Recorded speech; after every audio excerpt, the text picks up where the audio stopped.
డబ్బు, అనారోగ్యం, ఉద్యోగం, వ్యాపారం, అప్పులతో బాధపడుతున్నారా? మీకోసమే launch your future programme.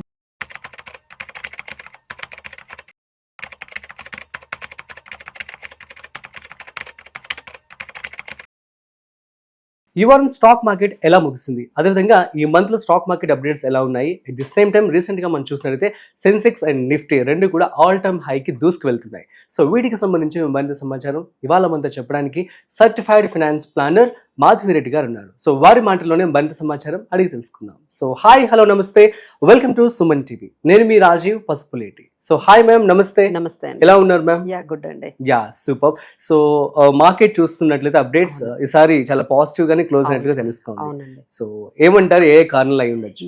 So మీరు అన్నట్టుగా మార్కెట్స్ అయితే చాలా close to all time high కి రీచ్ అయిపోతున్నాయండి. సో ఆల్మోస్ట్ 8 months పట్టింది ఈ ఆల్ టైమ్ హై కి, అంటే ఆల్ టైమ్ హై దగ్గరికి వెళ్ళడానికి. సో మనం సెన్సెక్స్ ఆల్ టైమ్ హై చూసుకుంటే 85,978, బట్ రైట్ నౌ 84,058, అంటే 1000 points కి మనకి 1000-2000 points కి కొంచెం మనకి దూరంగా ఉన్నాము ఆల్ టైమ్ హైకి. లాస్ట్ టైం మనం లాస్ట్ డే చూసుకున్నట్లయితే 300 points above the markets close అయ్యాయి.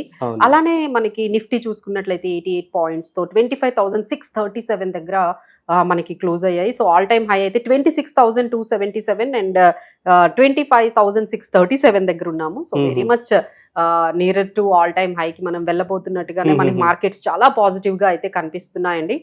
సో దీనికి ఇంత సడన్ గా ఒక్కసారిగా ఈ లాస్ట్ 2 days లో నుంచి మార్కెట్స్, ఎస్పెషల్లీ ఫ్రైడే రోజు అయితే ఇంత పాజిటివ్ గా మార్కెట్స్ వెళ్ళడానికి కారణం అయితే ఎఫ్ఐఐస్ అని చెప్పొచ్చండి. సో ఎఫ్ఐఐస్ ఆల్మోస్ట్ 12,500 crores ఒక్క రోజులోనే క్యాష్ సెగ్మెంట్ లో ఇన్వెస్ట్ చేశారు. సో అంతా కూడా పాజిటివ్ గా, అందుకనే మార్కెట్స్ 25,500 ని కూడా బ్రీచ్ చేసి 25,637 దగ్గర క్లోజ్ అయ్యాయి. అంటే so very much like because of FIIs buying అని చెప్పొచ్చు. ఇంకొకటి మనం చూసుకున్నట్లయితే కొంచెం జియో పొలిటికల్ టెన్షన్స్ కూడా తగ్గి మన రీటైలర్ ఇన్వెస్టర్స్ కూడా కొంచెం పాజిటివ్ గా కొంచెం కూల్ ఆఫ్ అయ్యారు. అలాగే క్రూడ్ ఆయిల్ కూడా చాలా వరకు, అంటే ఒక టైంలో $81 అయిపోయిందండి. ఎప్పుడైతే ఈ గల్ఫ్ లో టెన్షన్స్ వచ్చాయో, క్రూడ్ ఆయిల్ డిస్ట్రప్షన్స్ వస్తున్నాయని చెప్పేసి $81 పర్ బ్యారెల్ అయింది. ఇప్పుడు దాదాపుగా $66-67 దగ్గర తగ్గిపోయిందంటే ఎంత వరకు కూల్ ఆఫ్ అయ్యాయో దాదాపు 20% తగ్గిపోయిందండి క్రూడ్ ఆయిల్. సో ఈ పాజిటివ్ న్యూస్ అంతా కూడా గ్లోబల్ లో మనకి జరుగుతున్న పాజిటివ్ న్యూస్ అంతా కూడా మనకి ఫేవరబుల్ గా ఫైనల్ గా, అంటే ఎప్పుడు గ్లోబల్ న్యూస్ మనకి నెగటివ్ గా అనుకున్నాం. ఇరాన్ ఇజ్రాయెల్ వార్ అనేది ఖచ్చితంగా ఎఫెక్ట్ చూపిస్తుందని మనం డిస్కస్ కూడా చేయడం జరిగింది. కానీ ఇప్పుడు ఏంటంటే కొంచెం కూల్ ఆఫ్ అవ్వడము, అక్కడ కొంచెం ఈ political geo political especially Gulf లో ఏదైతే సిచ్యువేషన్స్ ఉన్నాయో అవి కొంచెం ఈజ్ అవ్వడంతో మార్కెట్స్ మళ్ళీ ఒక్కసారిగా మళ్ళీ మనకి ఈ విధంగా ర్యాలీ అనేది కనిపించింది అండి. అలానే జూన్ ఎక్స్పైరీ కూడా మనం చూసుకుంటే, అంటే లాస్ట్ 4 months నుంచి ఎవ్రీ మంత్ పాజిటివ్ గా క్లోజ్ అవుతూ వస్తుంది. సో జూన్ లో కూడా మనకి జూన్ సిరీస్ కూడా మార్కెట్స్ పాజిటివ్ గా క్లోజ్ అయ్యండి. So these are all. ఇంకా మనకి ఇప్పటి నుంచి మార్కెట్స్ ఎలా ఉండబోతున్నాయి, ఇప్పటి వరకు అయితే మనకి ఈ పాజిటివ్ న్యూస్ వరకు వెళ్ళింది. సో నెక్స్ట్ వీక్ కానీ నెక్స్ట్ మార్కెట్స్ ని ఆల్ టైమ్ హైకి తీసుకువెళ్ళగలిగే అంశాలు ఏమున్నాయి అని మనం చూసుకున్నట్లయితే అది ఎస్పెషల్లీ ట్రంప్ అని చెప్పొచ్చండి.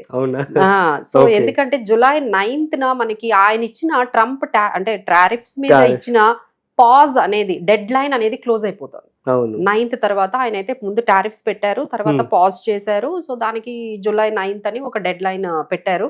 సో దానికి వెరీ మచ్ క్లోజ్ అనేది మనం వెళ్తున్నాము. సో ఇప్పుడు కానీ ఆయన, దేర్ ఆర్ 2 options అండి. ఇప్పుడు ట్రంప్ మళ్ళీ దాన్ని డెడ్ లైన్ మేము ఇంక్రీజ్ చేస్తాము, ఇంకొంచెం టైం తీసుకుంటాము అంటే మళ్ళీ పాజిటివ్ గా వెళ్తాయి మార్కెట్స్. ఎందుకంటే మరి డెడ్ లైన్ ని ఇంకొంచెం ఎక్స్టెండ్ చేశారు కదా, అప్పుడే టారిఫ్స్ పడవు కాబట్టి. సో మార్కెట్స్ దాన్ని కొంచెం పాజిటివ్ గా తీసుకెళ్లొచ్చు. సో ఇది ఒక పాజిటివ్ గా మనము ఒక అంశంగా తీసుకోవచ్చు. లేదు, ఆయన ఏవైతే ట్రేడ్ అగ్రిమెంట్స్ చేసుకుంటున్నారో అవి పాజిటివ్ గా వెళ్ళిన, like he saying that trade policies ఏవైతే ఉన్నాయో, ట్రేడ్ అగ్రిమెంట్స్ ఏవైతే ఉన్నాయో చైనాతో ఇండియాతో ఎస్పెషల్లీ చాలా ఫ్రూట్ఫుల్ అగ్రిమెంట్స్ మేము చేసుకుంటున్నాము అని ట్రేడ్ అగ్రిమెంట్స్ ముందుకు వెళ్తుంటే అది కూడా మార్కెట్స్ పాజిటివ్ గా ఉంటుందండి. సో ఈ విధంగా మనకి ఆ పాజిటివ్ న్యూస్ అనేది ఉంటుంది. అలానే ఫెడ్ రేట్ కట్ అనేది మనకి లాస్ట్ ఒక 2-3 times నుంచి వాళ్ళు అలానే యాజ్ ఇట్ ఈస్ గా ఉంచేశారు.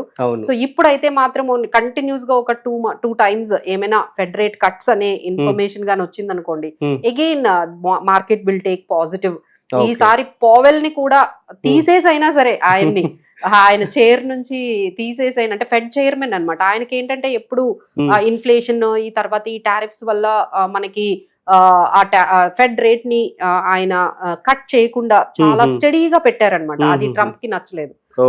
సో ఇప్పుడు ఏంటంటే ఇది తగ్గించాలి అని చాలా చాలా చాలా ఫోర్స్ అయితే చేస్తున్నారు ట్రంప్. సో ఆయన వినకపోతే ఆయన తీసేసైనా ఫెడ్ రేట్ కట్ చేయించాలి అన్నట్టుగా ఆయన చాలా పాజిటివ్ గా ఉన్నారండి. ఇది కూడా మార్కెట్స్ కి పాజిటివే. ఒకవేళ ఫెడ్ రేట్ కట్ అనేది ఒక న్యూస్ గానీ వచ్చింది అనుకోండి, that is again taking to the markets to the next level. So ఈ అంశాలన్నీ మనం మైండ్ లో పెట్టుకుంటే సో మార్కెట్స్ అవన్నీ కూడా పాజిటివే మనకి కనిపిస్తాయండి. But what are the threats are there still? Threats ఏమున్నాయంటే మళ్ళీ గల్ఫ్ వార్ చెప్పలేం కదా, ఎప్పుడు ఏమవుతుందో తెలియదు, ఎక్కడి నుంచి ఏ వార్ మళ్ళీ ఎరప్ట్ అవుతుందో తెలియదు. సో అలాంటివి ఏమైనా జరిగితే కొంచెం మళ్ళీ మార్కెట్స్ ఒక బ్రేక్ అనేది పడొచ్చండి. అదర్వైజ్ మార్కెట్స్ ఆర్ ఈ పాజిటివ్ విషయాలు కానీ జరిగినట్లయితే we can very much able to reach the all time high. Next వచ్చేసి మనం ఆర్బీఐ మానిటరీ పాలసీ తీసుకురావడం వల్ల కూడా చాలా పాజిటివ్ గా మార్కెట్ క్లోజ్ అని చెప్పి అనుకోవచ్చా? అవునండి, ఎందుకంటే అప్పుడు మనకేంటంటే ఆర్బీఐ ఎప్పుడైతే మనకి రెపో రేట్ 1% వరకు దాదాపుగా తగ్గించిందో ప్రతిసారి ఒక నెగటివ్ న్యూస్ వచ్చేసేది. ఈ న్యూస్ రాగానే మనకి పహల్గామ్ అటాక్ జరగడము, తర్వాత అక్కడ మనకి వార్ పాకిస్తాన్ తో జరగడము, ఆ తర్వాత మళ్ళీ ఇంకొకసారి పర్సంటేజ్ తగ్గిన తర్వాత ఈసారి గల్ఫ్ వార్. అంటే కరెక్ట్ గా మనకి ఏంటంటే ఏదైనా పాజిటివ్ న్యూస్ కి వెళ్తూ ఉన్నాము అనగానే ఒక్కసారిగా అక్కడ నుంచి నెగిటివ్ న్యూస్ వచ్చేది. సో మనం ఏంటంటే దాన్ని ఎంజాయ్, అంటే దాన్ని మనము ఇన్వెస్టర్స్ పాజిటివ్ గా తీసుకోలేకపోయారు మార్కెట్స్ కూడా. సో ఇప్పుడైతే ఇప్పుడు అందరూ కూడా సెటిల్ అయ్యి ఇప్పుడు అన్ని కూడా ఇప్పుడు మనకి ఈ ఫైనాన్షియల్స్, బ్యాంకింగ్ అండ్ ఫైనాన్షియల్స్ ఈ రెపో రేట్ కట్ వల్ల ఏం జరుగుతుందంటే మీరు ఎక్కువగా లోన్స్ తీసుకోగలుగుతారు, లోన్స్ తీసుకునే కెపాసిటీ పెరుగుతుంది, తర్వాత స్పెండింగ్ పెరుగుతుంది, అలానే బ్యాంక్స్ కూడా లోన్ ఇచ్చే అవకాశం ఉంటుంది. సో దాని వల్ల ఏంటంటే ఎస్పెషల్లీ ఈ రియాలిటీ సంబంధించిన సెక్టార్స్ కానీ లేకపోతే ఫైనాన్షియల్స్ లైక్ పిఎన్బి ఫైనాన్షియల్స్ కానీ, శ్రీరామ్ ఫైనాన్స్ కానీ, ఎస్బీఐ, ఐసిఐసిఐ, సో ఇవన్నీ కూడా చాలా వరకు పాజిటివ్ గా ఈ బ్యాంకింగ్ అండ్ ఫైనాన్షియల్స్ సంబంధించి కొంచెం ఈ రెపో రేట్ కట్ వల్ల మనకి పాజిటివ్ గా అయ్యే అవకాశాలు అయితే ఇప్పుడు నెక్స్ట్ కనిపిస్తున్నాయండి. ఆ తర్వాత డిఫెన్స్ ఇంకా మనం చెప్పాల్సిన అవసరమే లేదు. అన్ని కంట్రీస్ కూడా బాగా డిఫెన్స్ మీద, నాటో కూడా వాళ్ళందరూ కూడా మెంబర్స్ అందరూ కూడా డిసైడ్ అయ్యారు ఒక 20% అంటే ఎంత వరకు అంటే జీడిపిలో 2% వరకే వాళ్ళు స్పెండింగ్ అనేది డిఫెన్స్ మీద ఉండేదండి. ఇప్పుడు పెంచుకుందాము, డిఫెన్స్ మీద చాలా అమౌంట్ ఎక్స్పెండిచర్ పెంచుదామని అందరూ కూడా ఎలకేషన్స్ బాగా చేసుకుంటున్నారు, ఇంక్లూడింగ్ ఇండియా. సో మనం ఏంటంటే పాజిటివ్, ఇది మనకి ఎలా పాజిటివ్ అవుతుందంటే మనము డిఫెన్స్ ని చాలా వరకు ఎక్స్పోర్ట్స్ చేస్తున్నాం అండి, ఎక్విప్మెంట్స్. డిఫెన్స్ ఎక్విప్మెంట్ ని మనం ఎక్స్పోర్ట్స్ చేస్తున్నాము. ఇప్పటి వరకు 23,000 crores ఆఫ్ డిఫెన్స్ ఎక్విప్మెంట్ మనం ఎక్స్పోర్ట్ చేసాం. ఇంకా 50,000 crore అనేది మనం టార్గెట్ పెట్టుకున్నాము. సో ఇప్పుడు ఈ సిచ్యువేషన్స్ చూస్తుంటే అది మనం ఈజీగా అచీవ్ అయిపోతాం అన్నట్టుగానే కనిపిస్తున్నాయి. ఎందుకంటే every country wants to make it defence equipments మీద, వాటి మీద బాగా స్పెండింగ్ చేస్తున్నారు. కాబట్టి హెచ్ఏఎల్, పారాస్ డిఫెన్స్, తర్వాత బిడిఎల్, బిఈఎల్ ఇలాంటి ఈ కంపెనీస్ అన్ని కూడా చాలా లైమ్ లైట్ లోకి వచ్చాయండి. ఇంక్లూడింగ్ డ్రోన్ కంపెనీస్ కూడా చాలా వరకు లైమ్ లైట్ లోకి వచ్చాయి. So these are all banking and financials కానీ, డిఫెన్స్, తర్వాత మెటల్ సెక్టార్స్. ఇంకా ఫెడ్ రేట్ కట్ వచ్చింది అనుకోండి, ఈ ఐటీ స్టాక్స్ కొంచెం పాజిటివ్ గా ఉంటాయి. సో మీరు ఇంకా కావాలి అనుకుంటే ఐటీ స్టాక్స్ లో ఇన్వెస్ట్ చేసుకోవచ్చు. ఈ financials and as well as banking sectors, ICICI, PNB ఇలాంటి కొన్ని సెక్టార్స్ లో అయితే ఇన్వెస్ట్ చేసుకోవచ్చు. నెక్స్ట్ మనం గోల్డ్ రేట్ కూడా చూస్తున్నాము, ఆల్ టైమ్ హైక్ వెళ్ళిపోయింది, సడన్ గా కొంచెం తగ్గింది. సో దీన్ని మనం ఎలా చూడొచ్చు, ఇంకా తగ్గుతుంది అంటారా? అదేనండి, ఇప్పుడు అందరూ అదే అడుగుతున్నారు, ఎంతవరకు అసలు పెరగడానికి కారణం అయితే ఈ గల్ఫ్ వార్ వల్ల ఒక్కసారిగా 1,02,000 వరకు వెళ్ళింది. ఇప్పుడు అది 98,000, 97 ఈ రేంజ్ లోకి వస్తుంది. సో దీనికి కారణం మనకి తెలుసు, ఈ కొంచెం ఎప్పుడైతే టెన్షన్స్ అనేవి ఈజ్ అయ్యాయో ఇమీడియట్ గా కొంచెం, బట్ ఎక్కువ అయితే ఎక్స్పెక్ట్ చేయలేమండి. అంటే it would be ranging between maybe 95,000, 1 lakh. ఇక్కడ కొంచెం ఇలా స్టక్ అయినట్టుగా, అంటే ప్రైజెస్ అనేవి స్టాగ్నేట్ అయినట్టుగా కనిపిస్తున్నాయి. సో ఎవరైనా బై చేసుకోవాలి అంటే భయపడాల్సిన అవసరం లేదండి. ఇంకా పెరిగే అవకాశాలు అయితే తగ్గిపోయాయి, పెరిగే అవకాశం అయితే ఎక్కువ లేదు కానీ, బట్ అలా అని తగ్గడం కూడా మనం అనుకున్నట్టుగా ఎక్కువ అయితే తగ్గదు.